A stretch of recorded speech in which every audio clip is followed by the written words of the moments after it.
کرنی ہے عدالت کے اندر، اور ہم نے عدالت کو کہا کہ آپ نے فیصلہ جو ہے محفوظ کیا تھا اور اس کے اندر آپ نے اس لاسٹ جو حکم ہے اس کے اندر لکھا تھا کہ اگلی ڈیٹ کے اوپر 9 بجے خاور مانکا کے وکیل کو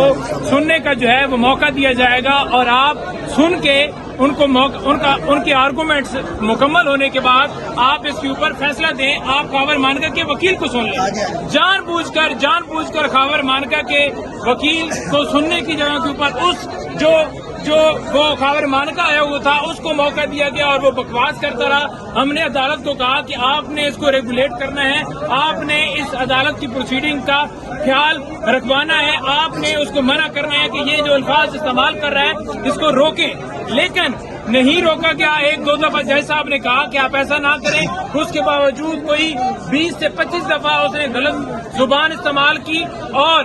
اس نے کہا کہ میں جو ہے جج صاحب آپ پہ اعتماد نہیں کرتا، میں نہیں سنوانا چاہتا آپ کے اوپر کیس۔ عدالت کو ہم نے کہا کہ اس نے پہلی درخواست دی تھی اور اس درخواست کے اندر یہی کہا تھا کہ آپ کیس کی سماعت نہ کریں، لیکن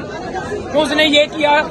وہ بولتا رہا، اس نے کہا جی کہ مجھے جو ہے اعتراض ہے۔ ہم نے عدالت کو بار بار بتایا کہ یہ اعتراض کرتا رہے، آپ کے پاس اختیار ہے، آپ اس کے اوپر فیصلہ دیں، کیونکہ اگر ٹرانسفر بھی کرنا ہو کیس تو اس کے لیے ان کے پاس پورا ٹائم تھا، درمیان میں یہ ہائی کورٹ جا سکتے تھے اور ٹرانسفر اپلیکیشن دے کے اس کیس کو دوسری کورٹ میں ٹرانسفر کروا سکتے تھے، لیکن اس کے اوپر عدالت بیٹھی رہی۔ ہم نے عدالت کو بتایا کہ اسے اغوا کیا گیا، اغوا کر کے اس کو لایا گیا، اس سے کیس کروایا گیا۔ یہی وہ خاور مانکا تھا جو قسمیں کھاتا تھا کہ وہ بڑے صادق ہیں، امین ہیں، اور پاکیزگی کی قسمیں کھاتا تھا، بیان دیتا تھا، اور آج اسے پلانٹ کر کے لایا گیا ہے۔ عدالت کے اندر کچھ ایسے لوگ لائے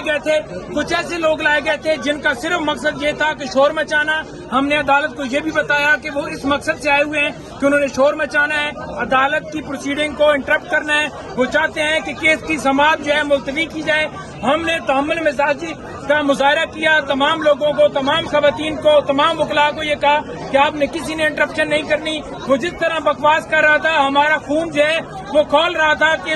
حرامی کو پکڑ کر مارے، لیکن وہ بکواس کرتا رہا۔ ہم نے اس کو نہیں جو ہے وہ اس طرح سے اس کے اوپر کسی قسم کا اعتراض کیا تھا خاور مانکا کہتا ہے جی کہ مجھے اعتراض ہے کہ آپ کیس نہ سنیں، کیونکہ اس اعتراض صرف اس لیے ہے کہ آج فیصلہ جو ہے محفوظ ہوا تھا اور اسے پتا تھا کہ آج سزا جو ہے، کیونکہ جھوٹا کیس ہے، سزا جو ہے ختم ہو جانی ہے، اس لیے وہ چاہتا تھا کہ اس کے اندر ڈیلے ہو، عدالت جو ہے، جج جو ہے وہ پیچھے ہٹے، کسی اور کے پاس یہ مقدمہ جائے، پھر سے دوبارہ نئے سے سماعت شروع ہو۔ آج عدالت نے کورٹ کے اندر جج صاحب نے بیٹھتے ہوئے آخر میں ہمارے پرزور اصرار کے باوجود انہوں نے کہا کہ میں اس کیس کو نہیں سنتا۔ اب کیا لیگل آپشن رکھتے ہیں، کہاں جا رہے ہیں آپ؟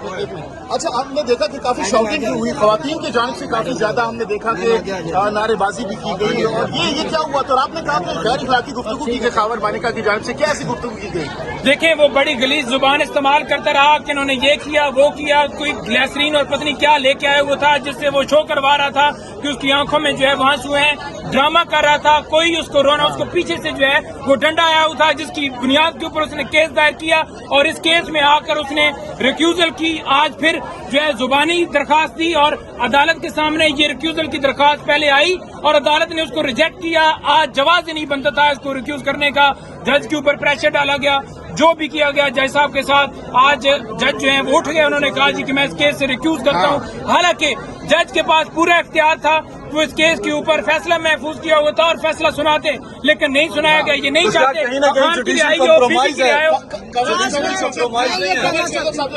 میری بات یہ سن لیجئے کہ آج پاکستان کی خواتین کا سر شرم سے جھک گیا۔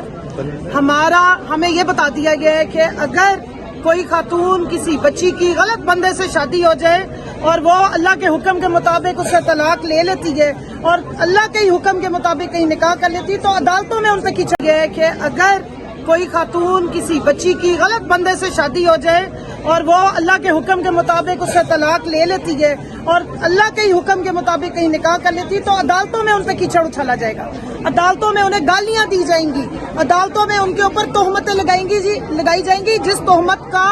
اللہ نے حکم دیا ہے کہ تہمت لگانے والے کو 90 کوڑے مارنے چاہیے تھے۔ وہاں ایک گھٹیا غلیظ آدمی آ کے عدالت کے سامنے گالیاں دے کے، یہ صرف زبانی نہیں تھا، ایکچوئل میں گالیاں دی گئی ہیں،